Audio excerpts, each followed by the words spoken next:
Hello everyone, welcome back to all of you in my YouTube channel Nivedita health education of India.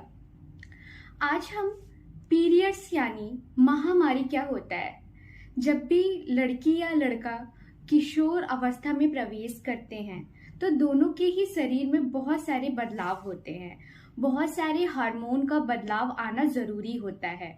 जो लड़कियां होती हैं यानी कि महिलाएं होती हैं, क्या होता है कि उनके अंदर एस्ट्रोजन और प्रोजेस्टेरॉन हार्मोन जो है वो पैदा होना स्टार्ट हो जाता है, जिसके कारण उनके शरीर में काफी बदलाव होता है और उनके जो रिप्रोडक्टिव सिस्टम है यानी जो महिला प्रजनन प्रणाली है उसमें भी बहुत सारा बदलाव आता है और उसके चलते ही उनके पीरियड्स स्टार्ट होते हैं। पीरियड में हर महीने जो बच्चेदानी के अंदर की परत होती है वो इस हार्मोन के प्रभाव के कारण ब्लड और म्यूकस के साथ जो है शरीर से बाहर आती है। इसलिए हर महीने ये जो पीरियड का साइकिल है वो बिल्कुल नॉर्मल है। यहाँ पर मैं आपको एक बात बताना चाहूंगी कि जब भी आपकी बेटी का पहला पीरियड आता है तो आपको बिल्कुल भी चिंता नहीं करनी चाहिए, बल्कि आपको खुशी होनी चाहिए कि आपको रिलैक्सेशन मिल जाना चाहिए कि आपकी बेटी का रिप्रोडक्टिव सिस्टम है। जो आपकी प्रजनन प्रणाली है वो उसके शरीर के बाकी अंगों बाकी यंत्रों की तरह बिल्कुल भी नॉर्मल है। और बच्चों को भी आपको एहसास दिलाना चाहिए, आपको बिल्कुल भी ये नहीं बोलना चाहिए कि ये जो शरीर का गंध है वो बाहर निकल रहा है। बच्चों को प्यार से उठाकर समझाना है कि जो है एक साइकिल है जो हर महीने हर लड़की के जीवन में आती है और इससे उनके कॉन्फिडेंस भी आएगा। इससे उनके अपने विश्वास के ऊपर बहुत ही अच्छा प्रभाव पड़ेगा। पीरियड से जुड़ी हुई एक और बहुत ही जरूरी बात है जो आपको अपनी बेटियों को बताना चाहिए, वो है कि पीरियड के समय स्वच्छता का ध्यान रखना, वैसे ही नहाना धोना, शरीर को साफ रखना रोजाना बहुत जरूरी है। यहाँ पर ध्यान देने वाली बात यह है कि महिलाओं और लड़कियों को अपने शरीर को पीरियड्स के समय ज्यादा अच्छे से ध्यान रखना चाहिए और साफ सफाई के ऊपर बहुत ही इम्पोर्टेंस देनी चाहिए। साफ सफाई जरूरी क्यों है? वैसे तो नॉर्मल में हमारे जो यूट्रस के अंदर एक केमिकल बैलेंस मेंटेन होता है जिसे हम पीएच कहते हैं, और ये केमिकल बैलेंस ये पीएच जो नॉर्मल में एसिडिक रहता है वो अंदर के कीटाणु को नष्ट करने में मदद करता है।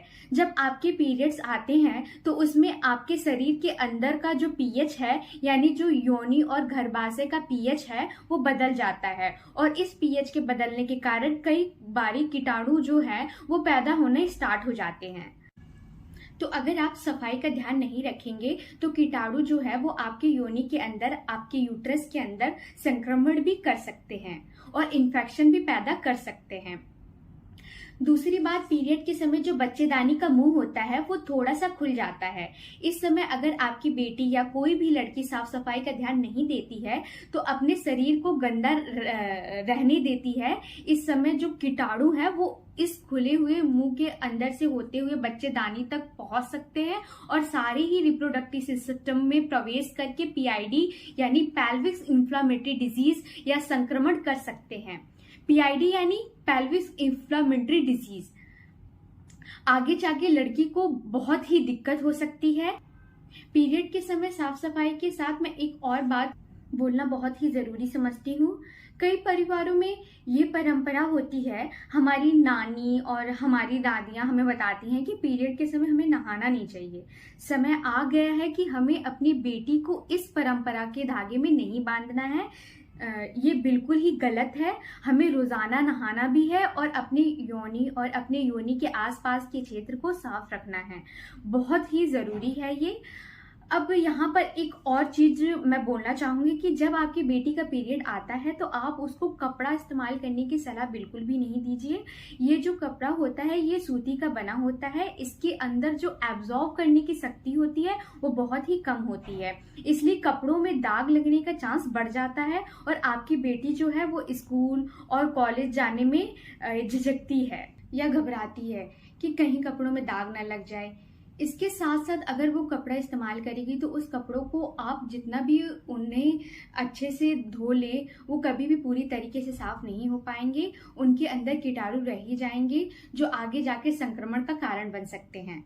और तीसरी बात, जब आप कपड़ा धोते हैं तो आप इसको तेज धूप में सुखाने में शर्माते हैं, इसको दूसरे कपड़ों से ढकते हैं। इस कारण से कपड़े में नमी हमेशा ही रह जाती है और वो अच्छे से सूखता नहीं है। और अगर आप इस कपड़े का इस्तेमाल करेंगे तो आपकी बेटी को संक्रमण होने का चांस जो है वो बढ़ जाएगा। इसलिए समझदारी इसमें है, आप अपनी बेटी को सैनिटरी नैपकिन का इस्तेमाल करने की सलाह दें। सैनिटरी नैपकिन उसे हर 4 घंटे में जरूर बदलना है। और दूसरी बात, सैनिटरी नैपकिन को अच्छे तरीके से कागज में लपेट कर ही फेंकना है। कई बारी कुछ मदर्स आती हैं डॉक्टर के पास, कहती हैं कि उनकी बेटी के अभी अभी कुछ महीने पहले ही पीरियड स्टार्ट हुए हैं और पीरियड स्टार्ट होने के बाद 2 या 3 महीने तक पीरियड फिर रुक गया है, या कई बारी ऐसा होता है कि अभी पीरियड स्टार्ट हुए हैं और 1 महीने में 2 बारी पीरियड आ रहा है। देखिए क्या होता है, जब आपकी बेटी का पीरियड स्टार्ट होता है तो पहले साल हार्मोन का बदलाव उतना ज्यादा होता है कि कई बारी पीरियड जो है वो इरेगुलर हो सकते हैं। ये बहुत ही नॉर्मल सिचुएशन है और इसमें आपको बिल्कुल भी घबराहट या घबराना नहीं है, बिल्कुल प्रॉब्लम नहीं है और ना ही डॉक्टर इसके लिए कोई ट्रीटमेंट देते हैं। धीरे धीरे समय के साथ ये परेशानी जो है वो बिल्कुल ठीक हो जाती है। यहाँ पर आपको क्या ध्यान देना है, यहाँ पर आपको ये ध्यान देना है कि आप अपनी बेटी को वेल बैलेंस डाइट दें, और यानी एक पौष्टिक आहार दें जिसमें हरी सब्जियों की मात्रा और फ्रूट की मात्रा जो है वो ज़्यादा होनी चाहिए। आपको ध्यान देना चाहिए कि आपकी बेटी का जो हीमोग्लोबिन लेवल है वो कम ना हो, यानी उसके शरीर में ब्लड की कमी ना हो जाए। तो उसके लिए आपको पौष्टिक आहार भी देना है और साथ ही साथ अगर खून की कमी ज़्यादा है तो उसके लिए आयरन की टैबलेट आप अपनी बेटी को दे सकते हैं।